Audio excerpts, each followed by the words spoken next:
Okay. What is that? A cat. Okay. Spoiled milk? That's gross, dear. Aw. It was a... it was a gift. Offering pure human propaganda to one of the longest-lived voices in cybernetics is not just foolhardy in terms of your career. Madame Flores will literally pay off your friends and family to disown you. Or just have her bear eat me. She could do that too. Pat the bear. Pat is Melody's butler, not yours. He will offer service when and only when his mistress permits. Pat the kitty. They give the cat a pet. The name on her collar says Lily. Oh. He looks remarkably bored at all attempts at conversation. Okay, let's talk.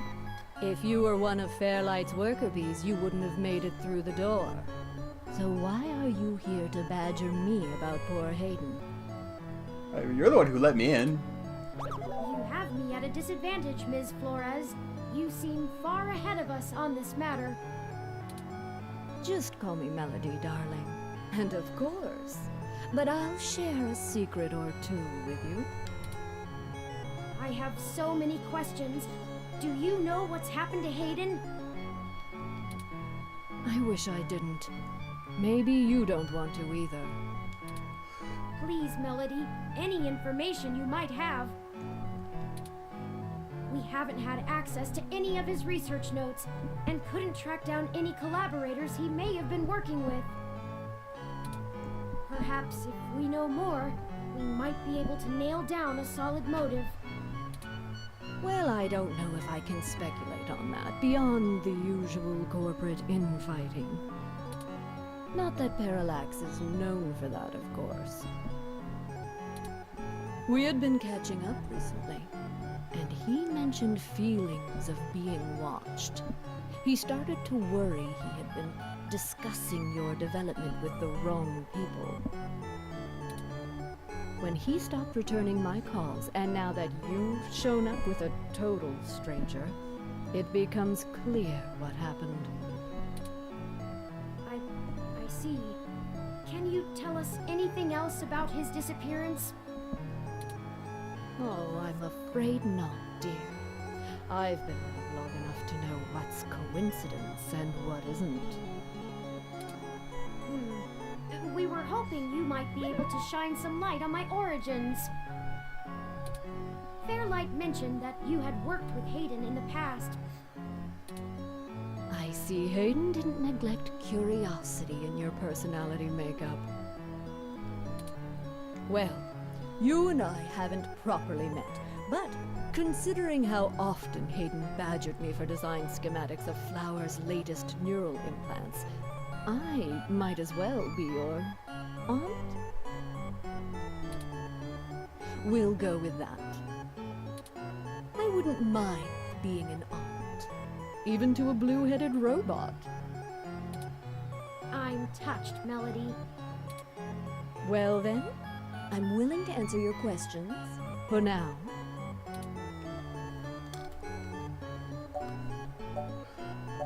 How did you help Hayden with Turing? Indeed. I don't see the connection between your company and Hayden's research into machine sapience. Oh, Hayden wasn't researching machine sapiens. At least not primarily. Not to diminish the importance of your creation, Turing, but it's best you know the truth. Hayden is mainly interested in developing a way to transfer human consciousness into a machine matrix. You can see why neural implants would obviously be an integral part of that. Oh, I didn't realize.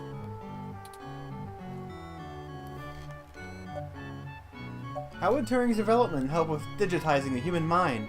When you can replicate it, you can move it, right? The concept of transferring the human mind into a computer has been an attractive goal for decades. Functional immortality is a powerful lure. The brain is an immensely complicated machine, and even though we know the right buttons to push to make pictures show up, we still can't replicate the entire thing as a technological construct. Even with the virtual reality implants, we're really just relying on the brain's ability to make sense of nonsensical signals. So Hayden decided the best way to make a machine more like the human brain would be to work in the opposite direction. Instead of mimicking how the human brain worked, he started writing code that mimicked the functioning of the human mind.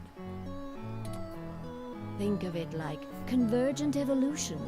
Two species adapt in similar ways, but on completely different continents.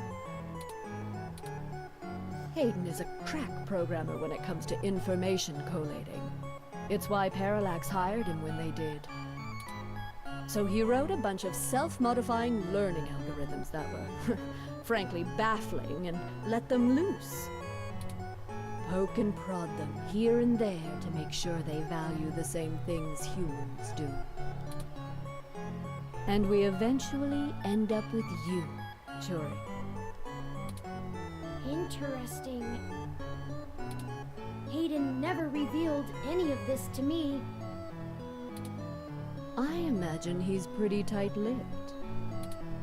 You were the first prototype he considered a real success, and he was afraid of contaminating your development before he had a chance to make good observations. Can you elaborate on your involvement?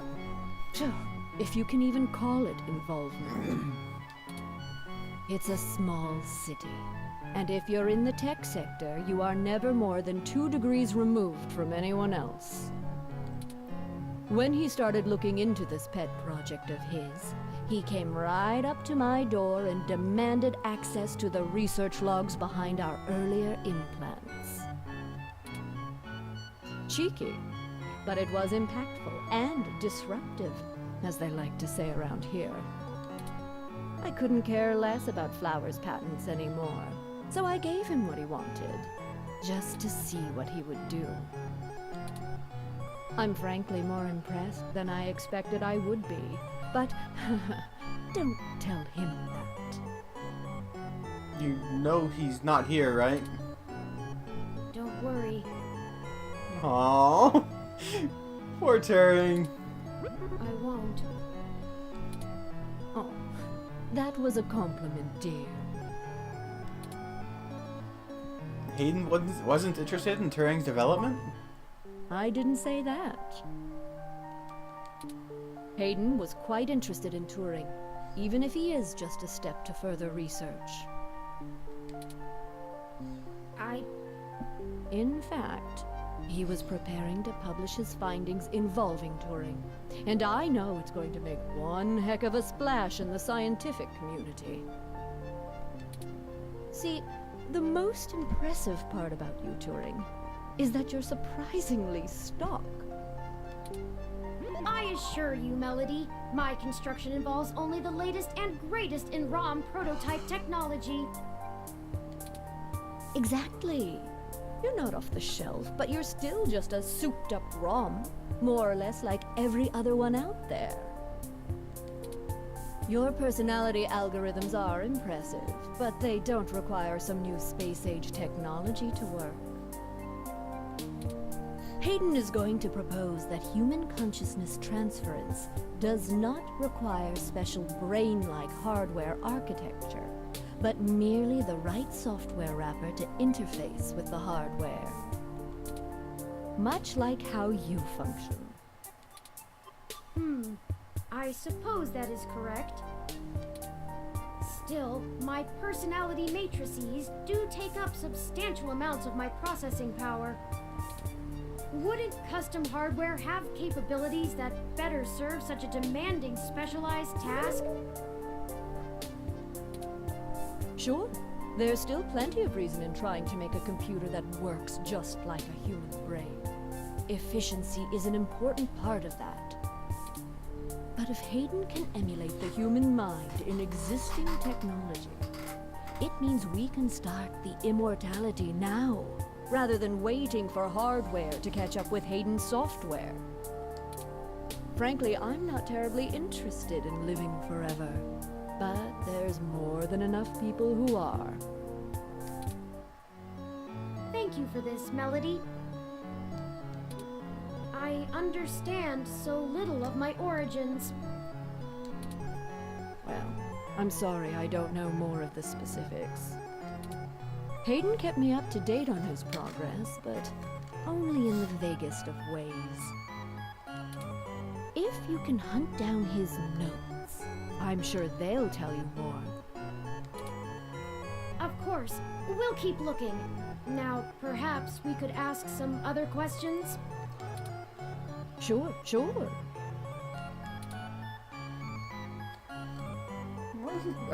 Do I care about the story between her and Fairlight? Not really. I think that's everything we need to know. Good.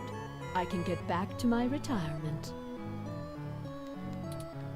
Thank you for your time, Melody. We'll be in touch later. Oh, one more piece of information for you, if you like it. I've got the contact info for a Vincent Mensa, who I think might be of help to you. Vincent was working more closely with Hayden inside Parallax, mostly on his company-approved research on data collating algorithms for the mesh. I'll send him a message and ask him to meet you somewhere. He owes me a favor anyway, and might be able to give you some more information on anything else Hayden may have been working on. That would be fantastic, Melody. Perhaps Golden Gate Park? Be careful, Turing. I don't like Fairlight's stench all over this scenario. Don't show him too many of your cards. Cards? This euphemism is unfamiliar to me. Don't tell him anything if you can. Fairlight is more dangerous the more he's informed. Thank you, Aunt Melody. Wish us luck. Okay. Can I eat a strawberry? They look too good to eat. That might be the point. Ah, that evil temptation. Alright.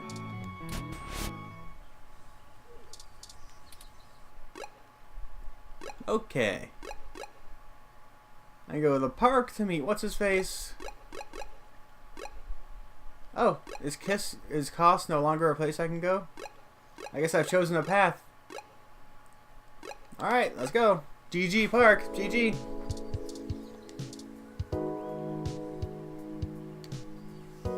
Can I help you? I don't really have time to talk. I'm waiting for someone. Are you Vincent Mensa? We're here for a meeting on behalf of Melody Flores. Oh, good. You're Melody's people. Do you have everything that I asked for? There must be some miscommunication. Melody said that you would be able to provide us with some information about Hayden Weber's projects within Parallax. He has gone missing, and any information we get may be useful. Damn that old woman.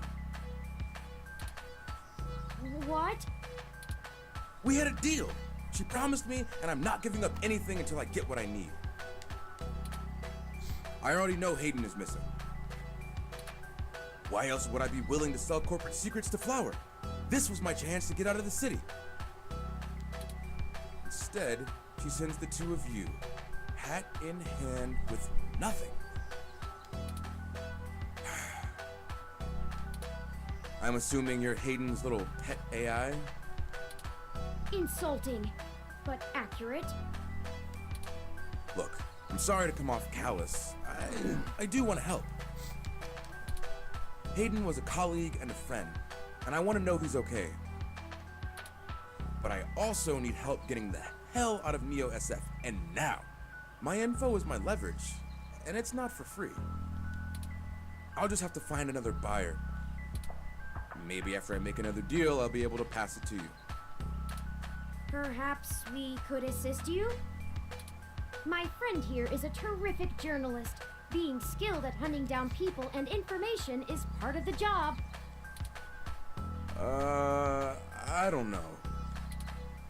Look, I need 100,000 credits, an untraceable car, and a fake passport for me and my wife, Francesca.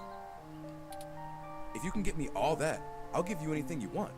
Hayden's research notes, what I know about Parallax, my company's security credentials, whatever. If you're really sure journals can come up with that kind of stuff in one day. You might be able to do that. Might? Do you mind answering some other questions first? Dear God, I'm doomed. Oh, shut up. Melody only gave us a rough sketch of what you need.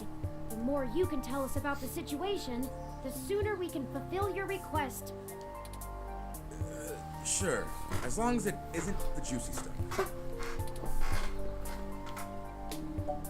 Why are you so adamant about getting out of Neo SF?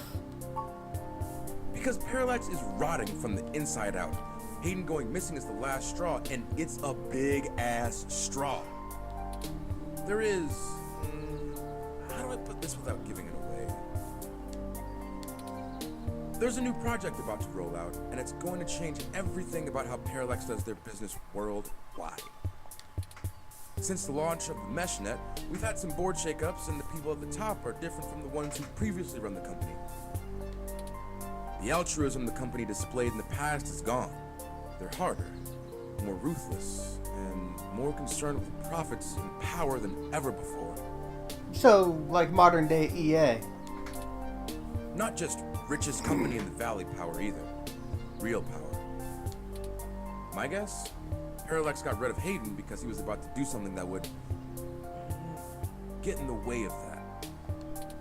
If they're willing to get rid of the brightest mind on their payroll, what's to stop them from getting rid of me? There's a half dozen people who could do my job. So I'm getting out before I accidentally step on the wrong person's toes and end up at the bottom of the bay.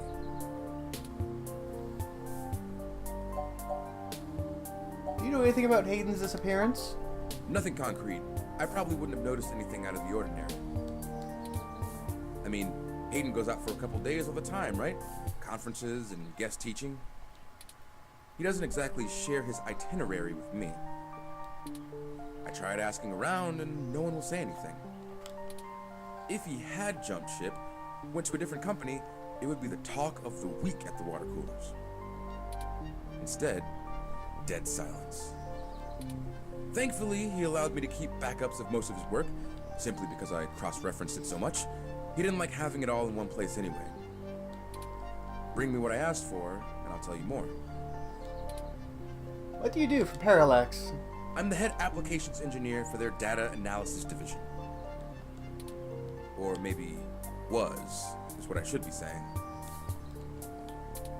If Hayden is the big brain who comes up with the math that runs the search algorithms, I'm the guy who figures out how to collect and apply the data that we get. We've worked pretty closely for years, but he's head and shoulders above me as far as theory goes. Hayden built a fully independent machine intelligence in his spare time. Don't get me wrong, I'm not trying to bash myself here. I'm a good software engineer, probably one of the best.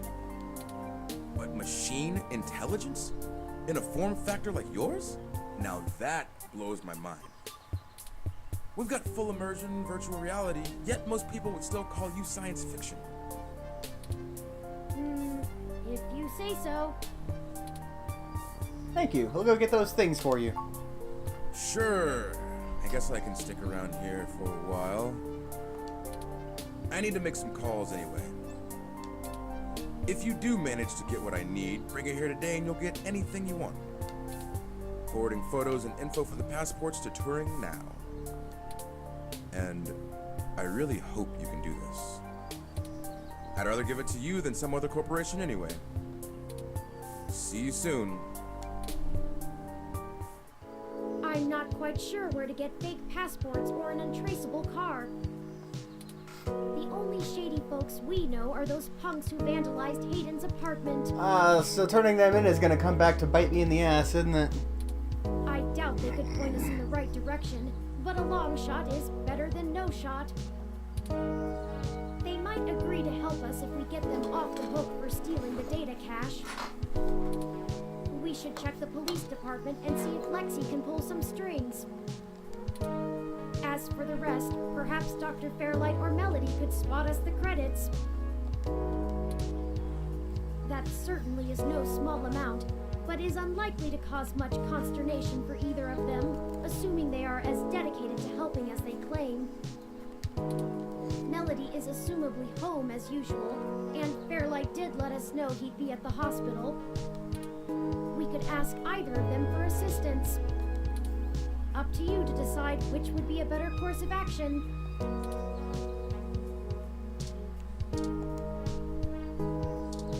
And the froyo stand is still there. What's that white thing?